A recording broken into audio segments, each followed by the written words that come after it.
I'm Vanessa Hyde, 30, and for weeks I had been planning our family's summer trip to Boise, Idaho, every detail from the sleek rental house to the kayaking itinerary. I even paid $9,800 upfront to make it perfect.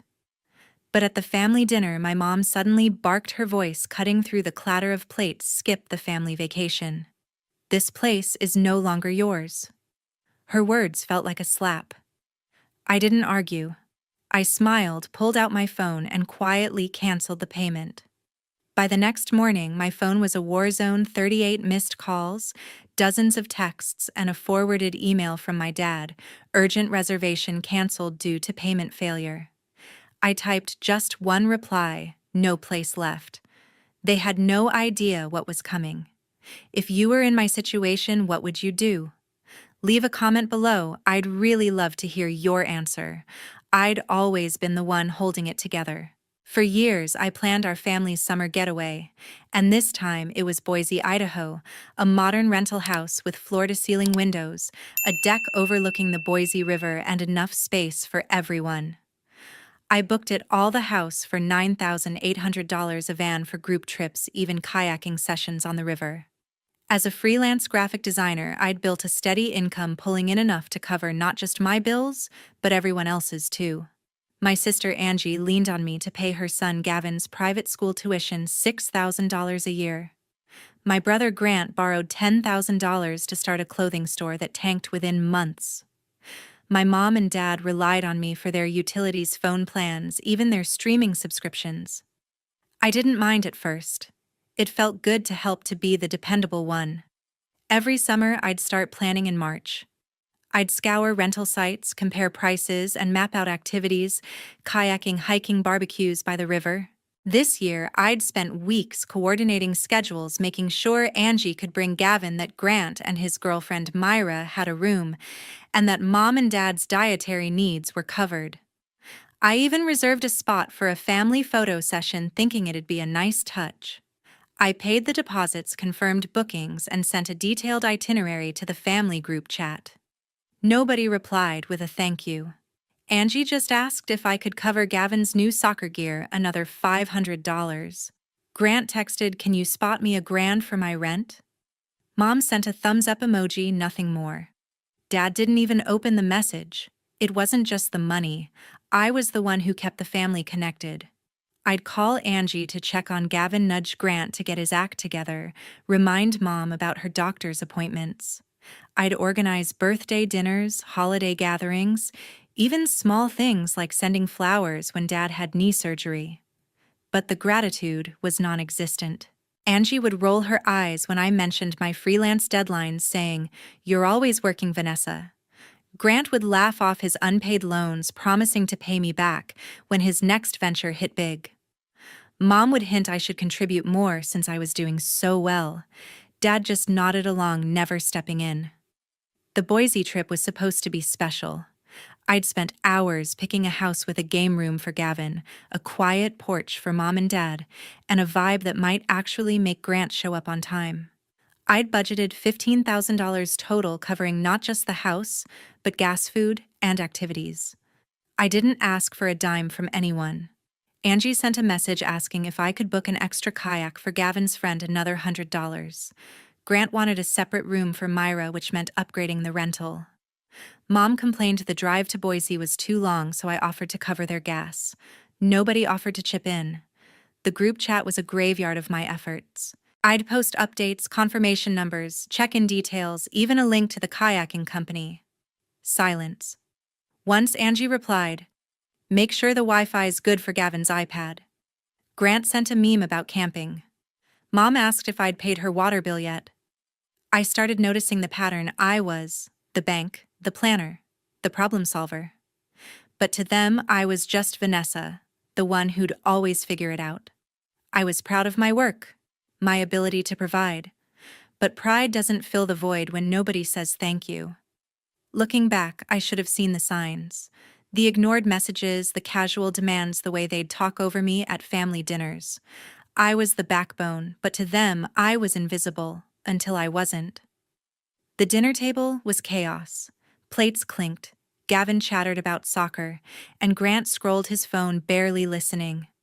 I sat quietly picking at my food, hoping for a moment of connection. We were at Mom and Dad's house in Boise the night before our big family vacation. I'd spent months planning it, and tomorrow we'd head to the rental house by the river. But then Mom's voice sliced through the noise. "Skip the family vacation," she barked, her eyes locked on me. "This place is no longer yours." The room went silent. Angie smirked. Gavin froze, and Grant didn't even look up.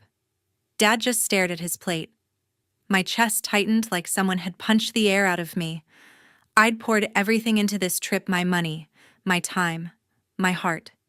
And now this, I didn't respond. I couldn't. My throat burned, but I kept my face blank. Mom leaned back, folding her arms as if daring me to argue. Angie chimed in. "Yeah, Vanessa. Maybe it's time you let us handle things." Handle things? Angie, who hadn't paid a single bill in years. Grant, who'd blown my $10,000 loan on a failed store. I wanted to scream, to list every sacrifice: Gavin's tuition, their utilities, this entire vacation. But I didn't. I forced a smile, nodded, and reached for my phone under the table. My fingers moved fast, pulling up the rental company's app. $9,800 for the house gone with one tap. The van deposit another $500 canceled. I didn't say a word. Nobody noticed me tapping away, not even Dad, who usually caught everything. The sting of Mom's words kept replaying. "This place is no longer yours." After years of footing their bills, planning their trips, being their safety net, I was disposable.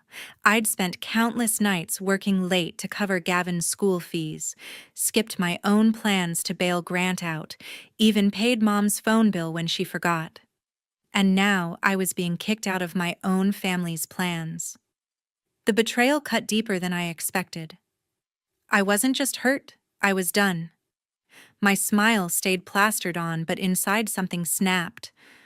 I wasn't going to beg for their respect. I'd show them what happened when I stopped carrying their weight. As dessert came out, Angie started talking about the kayaking I'd booked, acting like nothing happened. Gavin's so excited, she said, not even looking at me. Grant mumbled something about bringing Myra along, assuming I'd already paid for her spot. Mom changed the subject to her garden, and Dad just nodded, avoiding my eyes. I kept quiet, my phone still warm in my hand. The cancellations were already processing. Confirmation emails would hit their inboxes soon. I didn't care. They could figure out their precious vacation without me. I pushed my plate away, stood up, and said I had a work call. Nobody questioned it. They never did. Back in my room, I stared at the ceiling, the weight of their words sinking in. I'd given them everything, over $200,000 across the years, my energy, my dreams. I'd put off trips, savings, even relationships to keep them afloat. And for what? To be told, I didn't belong. My phone buzzed, a notification from the rental company confirming the cancellations. I didn't feel guilty. I felt free, like a knot in my chest had finally loosened. I wasn't going to tell them. Let them find out when they tried checking in tomorrow. Let them scramble. I'd been their backbone for too long, and they'd just cut me out. Now they'd see what it was like without me. I didn't sleep much that night. My mind raced, replaying every moment I'd let them take me for granted. The group chat stayed silent. No apologies, no questions, just nothing. I checked my email one last time before bed. The rental company had sent a final notice. Payment withdrawn, reservation terminated. I closed my laptop and exhaled. The next morning, all hell broke loose. My phone buzzed at dawn, but I ignored it. I knew what was coming. By 7 a.m., the family group chat exploded with messages. Angie was the first to lose it, posting a screenshot of an email from the rental company: reservation canceled due to payment failure. She typed in all caps, "Vanessa, what did you do?" Grant followed, demanding, "Fix this." Now Dad sent a single question mark, and Mom just wrote, "Call me." I didn't reply. I sipped my coffee, watching their panic unfold from my apartment. They thought they could snap their fingers and I'd jump. Not this time. Angie didn't stop. She called the rental company, her voice shrill through the phone. I could hear her from Grant's speakerphone when he tried next. They begged to reinstate the booking, but the house was already gone, snapped up by another family. Angie offered her credit card, but it was declined. Her limit was maxed out from Gavin's school fees I'd been covering. Grant tried his debit card, but he didn't have enough to cover the $9,800 fee. He fumbled the booking reference number, mixing up digits, and the agent hung up on him. I wasn't surprised. They'd never paid attention to the details I handled: confirmation codes, deposit deadlines, all the stuff I'd juggled for years. By noon, the group chat was a war zone. Angie sent a novel-length message calling me selfish, accusing me of sabotaging the vacation out of spite. "You've always been jealous of us," she wrote, as if I hadn't bankrolled her life. Grant chimed in. "This is low, Vanessa. You know we were counting on this. Counting on me," he meant. Myra, who'd been silent, posted a vague, "This is getting out of hand," and I noticed she'd left the chat by evening. She was done with Grant's mess, and I couldn't blame her. Dad tried to play peacemaker, texting me privately. "Can we talk about this?" No apology, just his usual dodge. Mom sent another message, "You've embarrassed us." I almost laughed. Embarrass them? They hadn't even packed their bags yet. I scrolled through their messages, each one dripping with entitlement. Angie demanded I call the company and fix my mistake. Grant threatened to drive to Boise anyway, as if he could charm his way into a fully booked house. Gavin, bless him, sent a sad emoji, probably confused about why his kayaking trip was off. I felt a pang for him, but even that faded fast. They'd assumed I'd cave like always. They didn't know I'd already checked out emotionally, financially, all of it. Angie's next move was predictable. She called our cousins, spinning a story about how I'd ruined everything for no reason. I got a text from Aunt Linda asking if I was okay, saying Angie was upset about the cancellation. I didn't respond. Let Angie play the victim. I wasn't going to explain myself to anyone. Grant, meanwhile, was still trying to book the van I'd canceled. He called the rental agency, but without my payment info, they wouldn't budge. He even tried using my name, claiming he was authorized on my account. The agent shut him down cold. I knew because I'd called earlier to ensure my card was locked. By nightfall, their panic had turned to chaos. Angie posted in the group chat again. "You're tearing this family apart, Vanessa." Tearing it apart, I'd been the one holding it together, and they'd thrown it in my face. Mom called twice, leaving voicemails I didn't listen to. Dad sent another text. "This isn't how we raised you." I stared at that one for a while. Raised me. They'd raised me to be their ATM, their planner, their fix-it person. And now they were shocked I'd stopped. Myra's absence was the final nail. Grant texted her privately, begging her to stay for the trip, but she wasn't having it. I saw her online status go offline for good. She'd blocked him. I didn't feel bad for him. He'd made his choices just like Angie and Mom had. They'd all assumed I'd carry them forever. Now they were learning what happened when I didn't. I wasn't done yet. I decided to draw the line. Sitting at my desk, I opened my banking app and started digging through years of transactions. The numbers hit me hard: over $200,000 spent on my family. Gavin's private school tuition, $6,000 a year for 5 years. Grant's $10,000 loan for his failed clothing store. Mom and Dad's utilities, phone plans, even their streaming subscriptions, thousands more. Every vacation, every birthday gift, every emergency they dumped on me. I drained my savings, skipped my own dreams, all to keep them afloat. My screen glowed with the evidence, and I felt sick. They'd taken it all for granted, and Mom's words, "This place is no longer yours," were the final straw. I logged into the joint account I'd set up for family expenses. It was my money, but they all had access. Angie for Gavin's fees, Grant for his emergencies, Mom for random bills. I'd funded it for years, assuming they'd appreciate it. They didn't. With a few clicks, I froze the account. No more withdrawals, no more access. I sent a confirmation to my email locking them out completely. My phone stayed silent, no one had noticed yet. They would soon. Next, I opened my messaging app and typed a text to Grant. You owe me $10,000. Payment due in 30 days. I hit send, no explanation, no pleasantries. He'd borrowed that money 2 years ago, promising to pay me back when his store took off. It never did. He'd spent it on inventory that never sold, leaving me to cover his rent when he came crying. I wasn't playing that game anymore.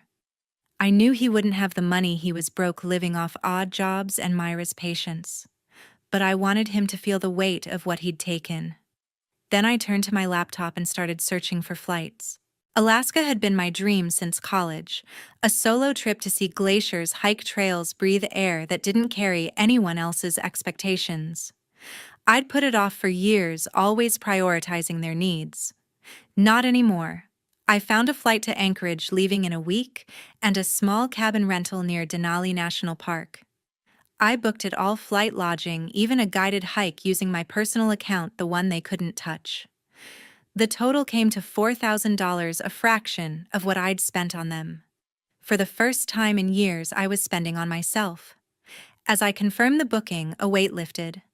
I wasn't just cutting them off financially, I was reclaiming my life. No more late-night calls from Angie begging for Gavin's school fees. No more excuses from Grant about his next big idea. No more passive nods from Dad or Mom's endless demands. I'd been their crutch, and they'd leaned so hard they forgot how to stand. Now they'd have to learn. I checked the group chat one last time. Angie was still raging, blaming me for the canceled vacation. Grant had sent a half-hearted, "We'll figure it out." Mom and Dad hadn't weighed in since their voicemails. I didn't care. I muted the chat and turned off notifications. They could scream into the void all they wanted. I was done listening. My Alaska itinerary arrived in my inbox, complete with a confirmation code and a photo of the cabin. I smiled, imagining the quiet, the freedom. I'd be gone before they realized how much they'd lost. Grant texted back hours later, a pathetic, "Can we talk about this? I don't have that kind of money." I didn't reply. Let him sweat. Angie sent a private message accusing me of abandoning Gavin. I almost responded but stopped. Gavin wasn't my responsibility. Angie was his mother, not me. I'd already paid for his school, his soccer gear, his iPad. Enough was enough. Mom and Dad stayed quiet, probably assuming I'd cave like always. They were wrong. By evening, I'd transferred my savings to a new account, one they'd never find. I set up alerts to monitor any attempts to access my old accounts. I wasn't just protecting my money, I was protecting my peace. Alaska was my reset, a chance to live for myself. Their world was crumbling, and I wasn't there to catch it. The family vacation was dead. No house, no van, no kayaking by the Boise River. Angie took it the hardest. She flooded Facebook with a public post tagging me in a rant that spread like wildfire among our relatives. "Vanessa ruined our family trip out of pure spite," she wrote, painting herself as the victim. "She's always been selfish, hoarding her money while we struggle. Selfish, I'd paid for Gavin's school, her groceries, her life." Her post got 20 likes, mostly from distant cousins who didn't know the truth. Comments piled up. How could she do this, and what's wrong with her? I saw it all, but didn't respond. Let them believe her lies. I was packing for Alaska. Grant, meanwhile, was desperate. He tried logging into the old joint account I'd frozen using passwords he'd seen me enter years ago. I got an alert: failed login attempt. Then another. He even tried my email, thinking he could access the rental company's confirmation. No luck. I'd changed every password, added two-factor authentication, and locked him out for good. He sent me a frantic text: "Why's the account frozen? I need to fix this." I ignored it. He wasn't fixing anything, he was just chasing my money like always. Carl stepped in next, playing the disappointed father. His text hit my phone late that night. "Vanessa, this isn't you. You're hurting everyone. No sorry, no acknowledgement of Mom's words or their years of taking me for granted. Just blame," wrapped in his usual calm tone. I stared at the message, my thumb hovering over the reply button. Part of me wanted to list every dollar, every sacrifice, every time they'd dismissed me, but I didn't. I archived his text and turned my phone face down. Carl didn't get to guilt me anymore. None of them did. Angie's Facebook post kept growing, shared by her friends, even reaching our old high school group. She added details claiming I'd stolen the vacation money and left Gavin crying. I hadn't stolen anything, it was my money. But the lies stung, especially when relatives started messaging me. Aunt Linda wrote, "Is this true?" Angie's devastated. Uncle Rob sent, "You should call your sister." I didn't reply. Their opinions didn't matter. I was done explaining myself to people who'd never bothered to ask my side. Grant's next move was bolder. He called my bank pretending to be me, using my name and old address. The agent flagged it immediately. My security questions were ones he'd never guess. I got a call from the fraud department confirming they'd blocked him. I wasn't even mad, just tired. Grant had always been reckless, assuming I'd clean up his messes. Not this time. He sent another text. "You're making this worse for everyone." I didn't open it. My focus was elsewhere, on my Alaska itinerary, the cabin by Denali, the hikes I'd planned. Mom stayed quiet, which was worse than her usual nagging. Her silence felt like judgment, like she was waiting for me to crack. She'd always known how to push my buttons, but I wasn't biting. I checked my email instead, confirming my flight to Anchorage. The ticket was real, the cabin was booked, and I could almost taste the freedom. I'd spent years tethered to their demands, but now I was cutting the ropes. They could scream, cry, or post all they wanted, I was out. The group chat had gone cold. No new messages, no apologies, just a void where their demands used to be. Gavin hadn't texted since his sad emoji, probably caught in Angie's drama. Myra was long gone, her social media silent after she'd blocked Grant. I didn't feel sorry for any of them. They'd built this mess leaning on me until I broke. Now they were facing the consequences, and I was walking away. I packed my suitcase that night, folding hiking gear and a journal I hadn't touched in years. Alaska was days away, and I wasn't looking back. Their chaos was theirs to handle now. Alaska was everything I'd dreamed. The air was crisp, the glaciers gleamed under a pale sky, and for the first time in years I felt light. I stood on a trail near Denali, my boots crunching snow, my journal tucked in my backpack. No phone buzzing, no demands pulling me back. I didn't think about Angie's rants, Grant's schemes, or Carl's guilt trips. I was free, and it felt like breathing for the first time. Back in Boise, the family was falling apart. The rental company sent a legal notice suing them for unpaid fees tied to the canceled house. They'd tried to pin the $9,800 bill on me, but my name wasn't on the final contract. Angie's was from when she'd tried to fix the booking. The debt landed on her, and she had no way to pay. Grant was no help, still broke, and dodging his own $10,000 debt to me. Carl and Mom faced the fallout too, as relatives heard about the lawsuit. Aunt Linda posted on Facebook, "What a mess," and cousins stopped inviting them to gatherings. Their reputation unraveled, and I wasn't there to clean it up. Nobody reached out to apologize. Angie's last Facebook post called me heartless, but it got fewer likes this time. People were tiring of her drama. Grant sent one final text, "You win, okay?" No sorry, just resentment. Carl left a voicemail, his voice heavy, saying, "We need to talk." Mom stayed silent, probably too proud to admit they'd screwed up. Gavin was the only one I felt for caught in their mess, but even he didn't message. I let it go. They'd made their choices, and I'd made mine. I spent my days in Alaska hiking, sketching landscapes, and working on freelance projects from my cabin. I landed a new client, a startup paying double my usual rate.